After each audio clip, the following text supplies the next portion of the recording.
네, 여러분 안녕하세요. 반갑습니다. 찐이야. 네, 여러분들의 출근길 주식을 책임지고 있는 진짜 주식 전태지입니다. 반갑습니다. 좋은 아침입니다, 여러분들. 벌써 또 금요일이에요. 저는 일단은 금요일이 되면 뭐 기분은 좋습니다. 기분은 좋은데 뭔가 좀 아쉬운 감이 있지 않나 이렇게 생각을 좀 하고 있습니다. 좀 주식을 또 주말 동안 쉬어야 되는 부분들도 있고 여러분들과 또 주말에 만날 수가 없기 때문에 토요일도 이틀을 쉬어야 되기 때문에 살짝 좀 아쉬운 감이 있어요. 또 이 아쉬운 감은 아무래도 미증시가 좀 약세로 마감이 됐기 때문에 그런 게 아닐까 생각이 됩니다. 자, 우리 월요일 날 기분 좋게 신나게 출발했던 것처럼 금요일도 신나게 출발 한번 해보도록 하겠습니다.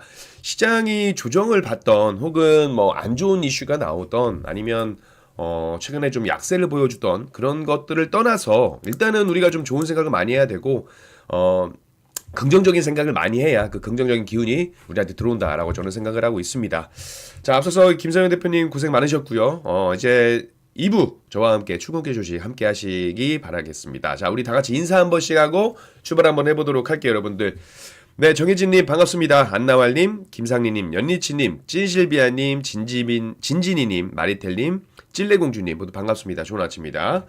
자, 제가 개인적으로 제 개인 유튜브 채널에 영상 업로드 해드리고 어제도 제가 쇼츠 영상을 하나 좀 올려드렸어요. 어제도 장중에 좀 급하게 찍어가지고 왜? 어제 우리 증시가 좀 약세를 보여주고 있습니다. 그렇죠? 그렇기 때문에 이거는 제가 좀 이따 설명드리겠지만 어제 우리 증시가 좀 조정을 받았기 때문에 혹시나 걱정하신 분들이 계실까봐 제가 보고 있는 시장의 뷰와 견해를 좀 올려드렸습니다. 그래서 여러분들 제 그 유튜브 구독, 좋아요, 알림 설정하셔가지고 제가 올려드린 영상들 보시면서 힐링도 좀 받으시고 위로도 좀 받으시고 힘도 좀 받으시고 이렇게 하셨으면 좋겠습니다. 자, 9월 26일 금요일 이번 주 마지막 거래일이죠. 마지막 거래일 한번 출발 한번 해보도록 하겠습니다. 자, 파이팅 있게 한번 출발해보도록 할게요, 여러분들. 자, 일단 미증시 봐야겠죠. 어제 제가 또 미증시를 또 계속해서 봤단 말이죠. 그쵸? 미증시를 계속해서 봤는데 어제는 솔직히 좀 장 초반에 놀랬어요. 그러니까 프리마켓 장 시작 전에 프리마켓에서도 뭐 이 정도까지 빠진다고? 라고 생각을 좀 했었습니다. 엔비디아도 그렇고 기술주 중심에 대한 부분들 그리고 지수 자체도 어제는 상당히 좀 약하게 출발을 했습니다. 근데 어쨌든 막판에 꼬리를 달고 올라와주는 모습들이 나와줬습니다. 그러면서 엔비디아가 결국 강보합권에서 마감을 했고요. 마이크로소프트도 제 생각보다는 좀 꼬리 달고 올라와줬고 테슬라가 좀 많이 빠졌죠. 테슬라 같은 경우는 그동안 머스크 CEO에 대한 어떤 기대감이 올라갔다가 어제 그 테슬라 로봇에 대해 피해 받아가지고 뭐라고 했죠? 그 소송을 건다. 이런 이야기가 나오면서 테슬라가 좀 악재에 좀 밀린 것 같고요. 자, 미증시 간단하게 볼게요. 자, 미국 주시는 3대 지수는 지금 계속해서 3거래 연속 좀 빠지는 모습으로 하락 마감했습니다.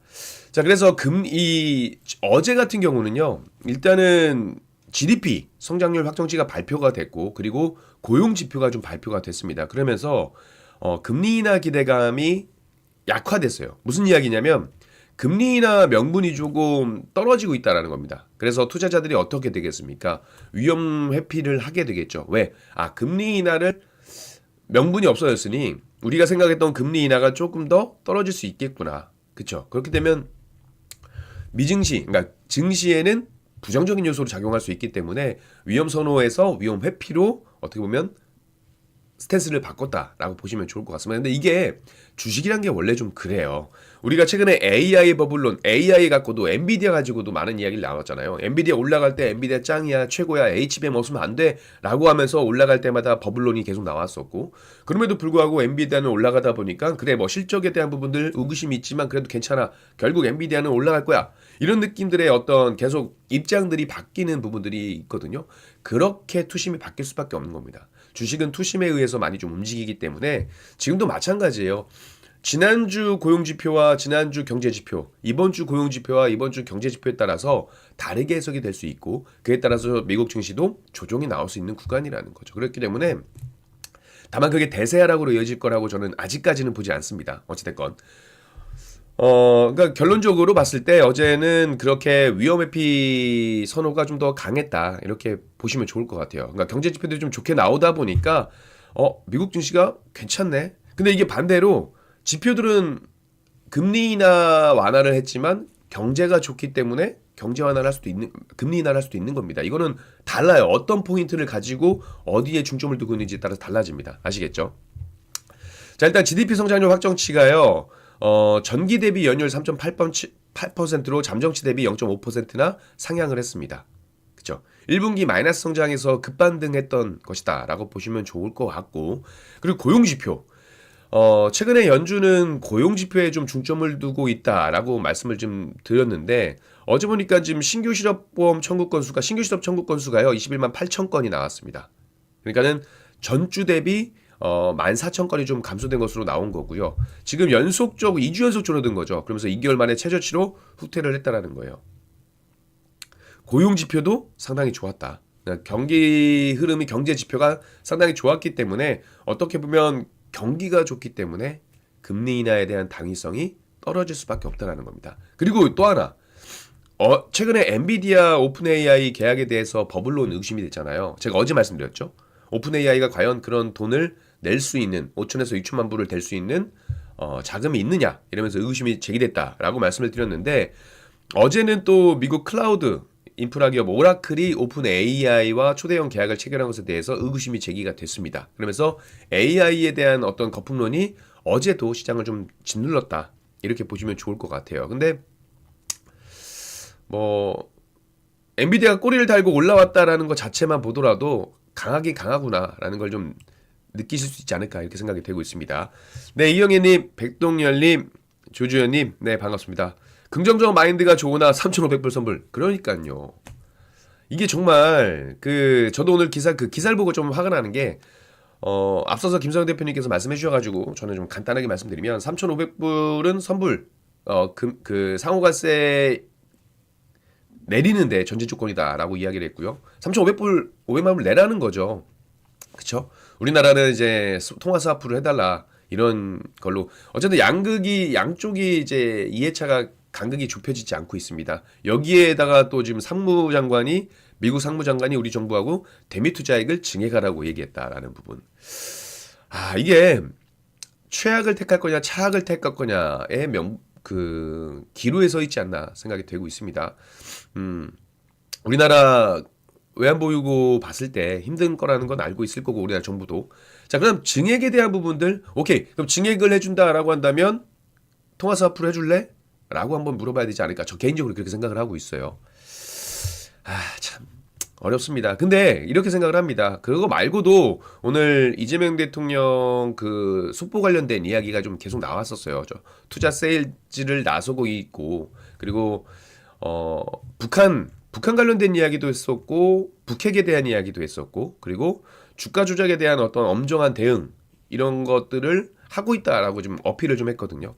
그리고 예측 가능한 상업 정책을 제시했고 그리고 남북 대치 그리고 말씀드렸던 3차 상법 개정에 대한 이야기도 했습니다. 그러니까는 지금 대외적인 글로벌 환경, 대외적인 미국과의 관계에서 불확실성이 좀 오르고 있습니다만 우리나라 대내적으로 봤을 때는 긍정적인 부분들이 좀 더 있어요. 3차 상법 개정안이라든지 이런 여러 가지가 있으니까 경계는 하되 너무 두려워하지는 말라 이렇게 말씀을 드리고 싶습니다. 이 내용을 어제 제가 여러분들 제 개인 유튜브에 올려드렸어요. 이 내용을 제가 개인 유튜브에 올려드렸습니다. 그래서 한번 보시면 좋을 것 같아요. 제가 지금 준비한 내용들을 좀 해야 되다 보니까 시간이 많지 않은 관계로 여기까지 마무리하고요. 내용에 대해서 이야기 드리도록 하겠습니다. 방금 전에 말씀드렸던 내용 궁금하신 분들은 개인 유튜브 오셔가지고 꼭 보시면 좋을 것 같습니다. 자, 일정에 대한 부분들 쭉쭉쭉쭉 얘기 드렸고 실적 발표 드렸고요. 이제 중요한 게 뭐 있을까요? PCE 지표가 발표가 되죠. 이제 그거 하나만 남았습니다. 이제 여기에 대한 부분들을 좀 보면서 글로벌 매크로 환경 어떻게 움직이겠구나 어느 정도의 리스크가 있을 수도 있겠구나 이런 정도를 예상해 볼 수가 있을 거고요. 자, 그리고 나서 이제 우리가 이슈를 좀 체크를 해야 되죠. 이거 관세에 대한 부분들인데 열받습니다. 그죠? 그러니까 우리나라가 일단 미국이란 나라가 강대국인 건 어쩔 수 없어요. 인정할 건 인정해야 되는데 트럼프라는 인물이 문제인 거죠. 트럼프라는 인물이. 근데 반대로 봤을 때 과연 내가 미국인이었다면 이게 과연 나쁘게만 볼 수 있을까? 라는 것들이죠. 그쵸? 이건 이제 상대적인 것들이지만 우리나라 입장, 우리나라 대한민국 입장으로서는 너무 화가 난다라는 겁니다. 그죠? 첫 번째, 미국 주사기, 마스크, 로봇에도 관세를 부과할 것이다. 이런 이야기가 나오고 있습니다. 자, 내용들을 좀 보게 되면 강탈이네. 맞습니다. 화가 나죠. 화가 난다, 화가 나. 그죠? 그래도 불금이니까 그냥 간단하게 말씀드리면 트럼프가 이제 마스크, 주사기, 의료용품, 그리고 기기, 로봇, 산업기기에 대한 관세부가 사전 절차에 착수했다는 이야기가 나왔습니다. 이거는요, 철강과 자동차 등과 같이 이제 향후 관세를 부과하기 위한 수순으로 좀 보이는 거고, 지난 9월 2일부터죠. 로봇과 산업기계 수입이 국가 안보에 미치는 영향을 평가하는 조사에 들어갔습니다. 그러니까 결국 무역확장법 232조에 근거한 그 조사라는 거고, 국가 안보와 관련된 필수 품목에 대해서 대통령이 관세를 부과할 수 있도록 허용한 거잖아요. 상무부가 이제 270일 이내에 정책 권고안을 제출해야 되는 부분들이고, 이번 조사로 향후 관세가 부과될 수 있는 분야가 이제 원래 반도체, 의약품, 항공기, 그리고 중형, 대형 트럭 이렇게 기존 조사 대상이 있었잖아요. 여기에 플러스로 로봇과 산업기계, 의료용품 기기가 확대가 된 겁니다. 의료용품 기기에는 참 많죠. 수술용 마스크, 뭐 장갑, 가운, 뭐 주사기, 집게, 붕대 이런 것들, 휠체어, 목발 이런 게 있을 거고, 뭐 스텐트, 펌프, 심장판막 되게 다양하다라고 해요. 그래서 로봇하고 비로봇 의수 뭐 이런 것들 같이 될 거고, 다만 이제 처방약이라든지 바이오 의약품 이런 쪽은 별도 조사 중이어서 이번에는 포함되지 않았다 이런 이야기가 나왔습니다. 그리고 로봇과 산업기기에서도 뭐 CNC 머닝러닝이라든지 산업용 스탬프, 프레싱 장비, 절단, 뭐 용접 장비 이런 것들이 포함된다라고 보여지고 있고, 로봇도 마찬가지인 것 같아요. 로봇 및 산업용 기계 사용에 대한 부분, 고용에 대한 부분들, 국가 안보 필수의 품목 생산이나 뭐 이렇게 로봇 그 산업용 기계 차지할 역할까지 좀 겨냥을 해서 본다라고 합니다. 그러니까 산업 전반적으로 겨냥을 했기 때문에 조금 불리하죠. 근데 일단은 우리나라 같은 경우는 의료기기 점유율이 미국에 크지가 않습니다. 그렇게 크지가 않기 때문에 일부 기업에 따라서는 조금 타격을 받을 수 있지만 전반적인 그 산업에 대한 부분은 아닐 수 있어요. 그렇죠? 뭐 삼성, 메디슨, 국내 기업들이 초음파 진단기기, 영상 장비를 수출해서 확대하고 있고, 공작기계 분야에서는 이제 현대위와 뭐 DN솔루션즈 이런 기업들이 미국 시장에서 입지를 강화해 왔던 부분들이 있을 거죠. 만약 미국이 관세를 부과할 경우에 한국 기업들은 대미 수출 확대를 할 수 있는 그 어떤 전략에 좀 차질이 생길 수 있다라는 부분들입니다. 그렇죠? 근데 유럽연합하고 일본은 또 합의가 완료가 됐기 때문에 이중과세를 피하기에는 이미 그 합의가 완료가 됐습니다. 그래서 참 이게 그래요. 그쵸? 우리나라 같은 경우는 아직 이게 확정된 게 아니기 때문에 조금은 어렵지 않을까 이렇게 생각이 됩니다. 자, 미란다님 로봇주 빠지겠네요. 근데 테슬라 관련한 이슈 같은 경우는 어제 나왔던 내용들이기 때문에 어느 정도 선반영이 된 거고, 어제 로봇주 같은 경우들도 올라갔다가 좀 윗골 달고 내려오는 모습들을 보여줬거든요. 만약에 오늘 이 기사가 부각이 된다라고 한다면 뭐 로봇뿐만이겠습니까? 그쵸? 반도체, 의약품, 여기에 로봇, 의료기기까지 포함이 확대가 돼서 나온 기사이기 때문에 로봇주 하나만으로 끝나진 않겠죠. 근데 뭐 저는 이게 결국 조정이 아직은 기회가 될 수 있다고 봐요. 왜?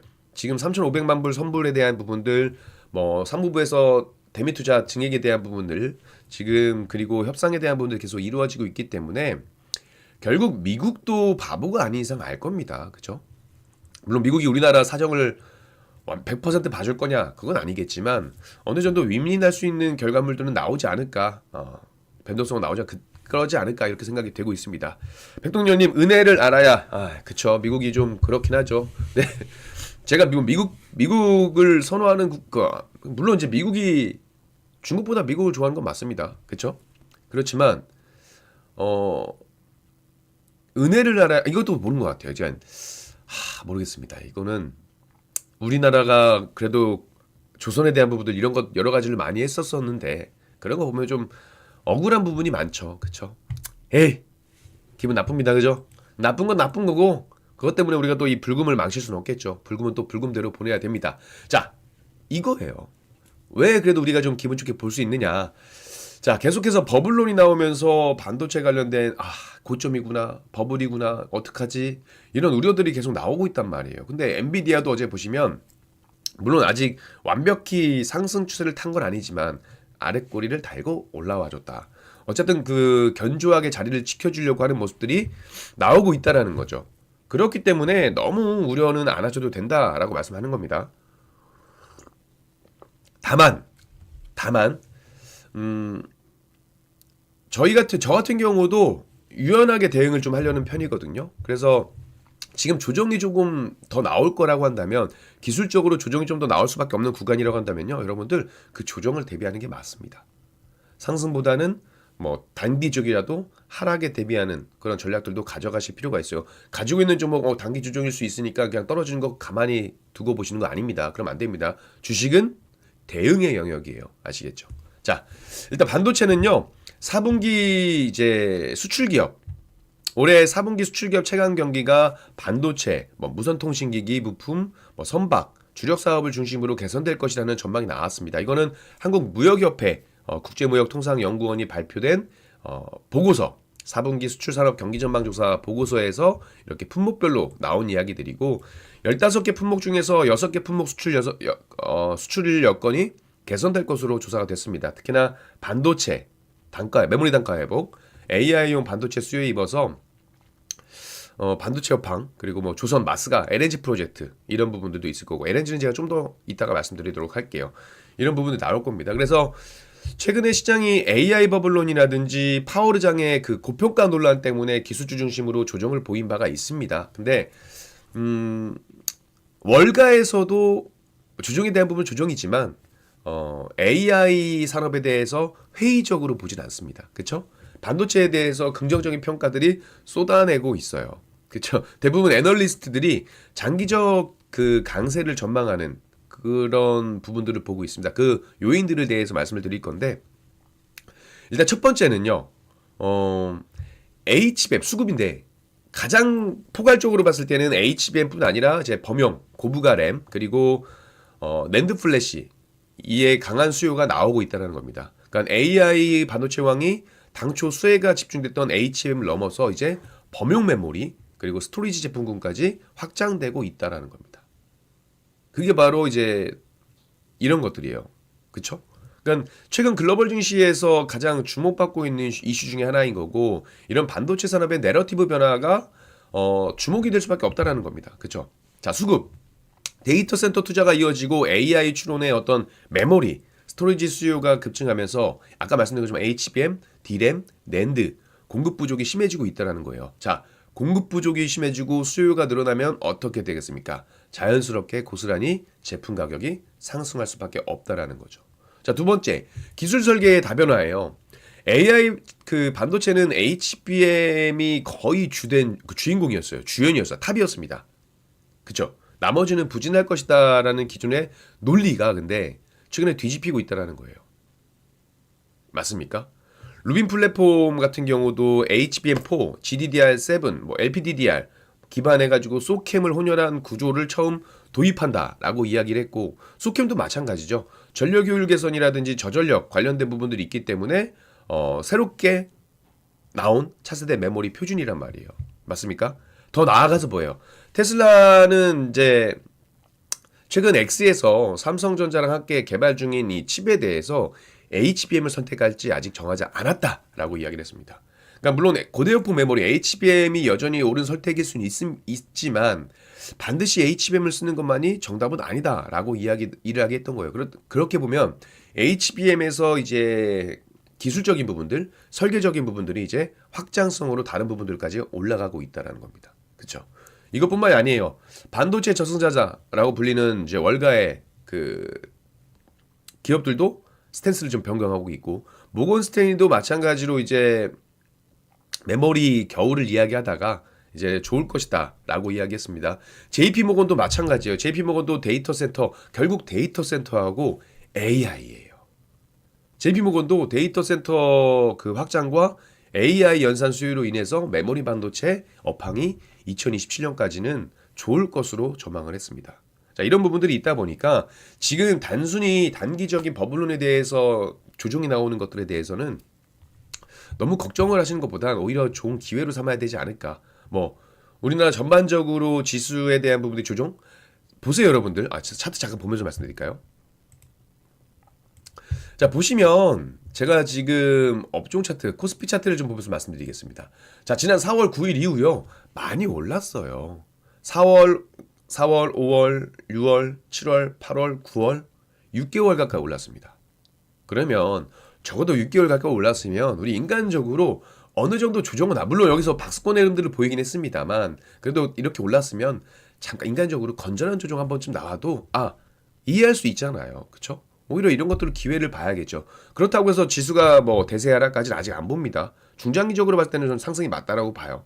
그러니까는 3,500포인트, 4,000포인트, 코스닥 1,000포인트를 향해서 가기 위해서 어느 정도 힘은 필요하다라는 생각입니다. 그래서 AI 버블론 이런 것들로 인해서 반도체라든지 뭐 여러 가지 종목들이 조정을 받지만 일단 기회로 갖고 보면 좋지 않을까 이렇게 보고 있습니다. 그래서 글로벌 매크로 환경적인 부분에 있어서는 지금 트럼프 관세 부분에 대한 부분들이 관세 부분들이 우리나라에는 조금 부정적인 영향을 줄 수 있는 부분들이 있을 거고요. 그러다 보니까 여기에 대한 조정을 경계를 해야 되는 건 맞습니다. 경계를 하되 기회라고 보는 것도 맞는 거예요. 그렇죠?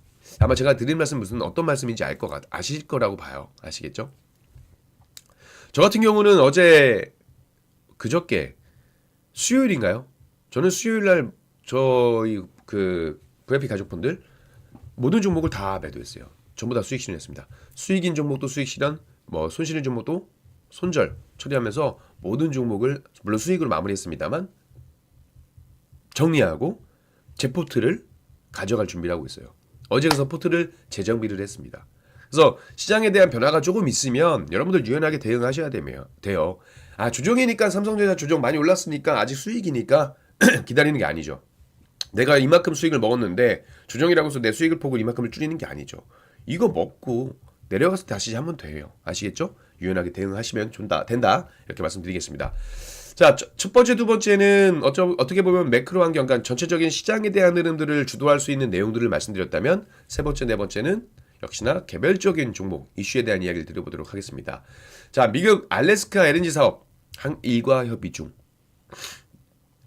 기억나세요, 여러분들? 10일 전인가? 지지난주에도 제가 여러분 아시다시피 이 내용을 이야기를 했었습니다. 네, 대화반장님 안녕하세요. 그러게요. 데이터 센터가 엄청 늘어날 수밖에 없는 환경인 건 맞는데 데이터 센터를 늘어날 수밖에 없는 환경인데 오픈 AI가 돈이 쩐이 있냐라는 거예요. 계속. 젠스랑 CEO가 데이터 센터 1기가짜리가 500에서 600만 달러인가라고 했는데 지금 5천에서 6천만 달러 10기가 같으면 오픈 AI가 그런 자금이 있냐라는 거죠. 그럼 또 뭐 엔비디아에서 이번에 선출자 순환 구조, 그죠? 벤더 파이낸싱 이런 것들로 할지는 모르겠어요. 근데 과거 버프인가 닷컴 버블 때 이 벤더 파이낸싱이 많았다라는 거죠. 그러니까 이런 것 때문에 좀 문제가 되는 거고. 네. 자, 어쨌든 알래스카 LNG 제가 이거 여러분들 지지난주에 이런 이야기를 드렸습니다. 트럼프 행정부가 역점 사업으로 추진하고 있는 이 알래스카 LNG 프로젝트가 연내 최종 투자 결정을 목표로 속도를 내고 있다라고 이야기를 드렸습니다. 그러면서 LNG 관련된 종목들이 변동성, 그러니까 상승을 보여줬고요. 그리고 어제도 LNG 관련된 종목이 좋았어요. 그렇죠? 그러니까 이렇게 이슈 부각이 반복된다라는 거죠. 왜? LNG 프로젝트 뭔가 이루어지지 않았잖아요. 사푸지 않았잖아요. 스테이블 코인 도입 안 됐잖아요. 스테이블 코인 우리나라 달러 기반 원화 기반 아직 없잖아요. 그러면 그때까지 계속 이게 이슈가 부각되고 하는 거죠. 아까 이재명 대통령 3차 상법 개정안 아직 통과 안 했잖아요. 실행이 안 됐잖아요. 그럼 이 이슈도 계속 부각이 반복될 거라는 이야기입니다. 그러면 우리는 여기서 관련된 종목들을 관심을 가지고 볼 필요가 있어요. 자, 한번 반짝 움직였으니까 내려왔을 때 다시 한번 조심히 째려보고 있다가 낚아채고 또 먹고 낚아채고. 근데 그러기엔 너무 많은 테마와 이슈들이 있다라는 거겠죠. 그래서 중요한 이슈나 테마들은 제가 따로 말씀드리니까 매일 아침 출근길 주식 놓치시면 안 됩니다. 아시겠죠? 그리고 제 개인 유튜브에도 올려드리니까 구독, 좋아요, 알림 설정 놓치시면 안 돼요. 아시겠죠? 자, 근데 지금 어제 그 미국 에너지 장관이 이런 이야기를 했어요. 어떤 이야기를 했냐면, 어, 미국이 추진 중인 알래스카 이 LNG 송유관 건설 사업에 한국 기업과 참여 여부를 협의 중이다라고 밝혔습니다. 물론 이전에 뭐 민간 기업 차원에서 간 건 있습니다만, 그쵸? 알래스카 LNG 사업의 가능성은 상당히 강해 보인다. 그래서 이 프로젝트는 향후 12개월 내로 착공돼야 된다라고 생각을 했습니다. 물론 이제 건설에 몇 년 걸리겠지만 뭐 동아시아 같은 이제 우리나라 동맹국들이 선박 운송 거리가 매우 짧다라는 거죠. 그리고 우리가 그 에너지를 쓰는 것들이니까 비싸지 않게 사용할 수 있다라는 겁니다. 뭐 틀린 말도 아니고 뭐 포장하자면 그렇게 할 수 있겠지만 어찌됐건 이거는 뭐 아까 강타려 하셨나요? 일단 우리가 어쩔 수 없이 조금 의뢰 입장에서 움직일 수밖에 없다라는 부분들이죠. 그렇죠? 이런 것들을 좀 보셔야 될 것 같고 아마 이것도 이야기했어요. 프로젝트 주체로는 미국 기업하고 아시아 기업하고 그 혼합된 형태 뭐예요? 조인트 벤처가 되겠죠. 그러니까 만약에 어차피 할 거면요. 우리나라 단독으로 가는 것보다 조인트 벤처가 낫습니다. 뭐 미국에서 투자 에너지부가 산업 그 신용 지원을 지원할 것이다. 이런 이야기가 됐는데요. 일단 미국 기업이 같이 있어야 돼요. 우리나라 단독으로 하는 것보다 조인트 벤처 형식으로 해서 미국 기업이 같이 포함되어 있어야 됩니다. 그래야 미국의 지원이 정말로 들어올 수도 있어요. 만약에 미국 기업 따로 우리나라 기업 따로 하게 되면 미국은 주고 우리나라 안 줄 수도 있단 말이에요. 그쵸? 그런 경우도 생각을 해야 되니까 조인트 벤처 형식으로 가야 된다. 그러니까 미국 기업이 언제나 껴있어야 된다는 겁니다. 근데 어쨌든 포스코 인터내셔널 같은 경우는요, 알래스카 그 개발공사와 함께 민간 투자자로 참여한 에너지 기업 글렌파른하고 LNG 도입 예비 계약을 체결하면서 한국 기업 중에서는 가장 먼저 프로젝트 참여를 공식화했습니다. 포스코 그룹사 중 또 하나의 포스코 ENC도 국내외 LNG 터미널 건설 경험이 있기 때문에 그 과거 이력이 부각이 되면서 지금 이 사업을 검토 중인 것으로 알려지고 있습니다. 자, 관련주는 뭐가 있을까요? 뭐 설명상 차트는 못 볼 것 같고 몇 가지 말씀드릴게요. 자, 포스코 인터내셔널이 있겠죠. 그리고 포스코 ENC가 있겠죠. 그렇죠? 그리고 생산한 철강을 또 해야 되냐? 강관, 철강 이런 것들은 세아제강 그리고 뭐 휴스틸, 넥스틸, 뭐 하이스틸 이런 종목들이 있을 겁니다. 근데 참고로 휴스틸, 넥스틸, 하이스틸 이런 종목들은 아시다시피 이런 이슈가 부각됐을 때 높이 올라갔다가 또 급락하는 경우들이 있으니까 그런 것들을 좀 같이 보시면 좋을 것 같고 그거 말고 보게 되면 강판하고 후판 같은 경우는 포스코하고 현대제철이 주로 생산을 하기 때문에 관련된 것들을 보시면 좋을 것 같아요. 자, 여기서 생산세는 에너지 관련된 건 뭐예요? SK, 한화, GS 그룹도 에너지 분야에서 사업 가능성이 점쳐지고 있죠. 근데 이거는 일단 에너지 사업은 수요처가 확보가 돼야 돼요. 그렇죠? 수요처가 확보가 돼야 되기 때문에 일단 사업이 좀 본격적으로 궤도에 오른 상황에서 참여를 하지 않을까 이렇게 생각이 되고 있습니다. 자, 이렇게 말씀드리면 마지막 시간이 얼마 없는데 마지막 스테이블 코인이에요. 자, 여러분들 우리가 제가 지난주 그 수요일날 모든 종목을 좀 매도하고 재정비를 해서 그렇지 저희 역시 스테이블 코인 관련주를 갖고 있었거든요.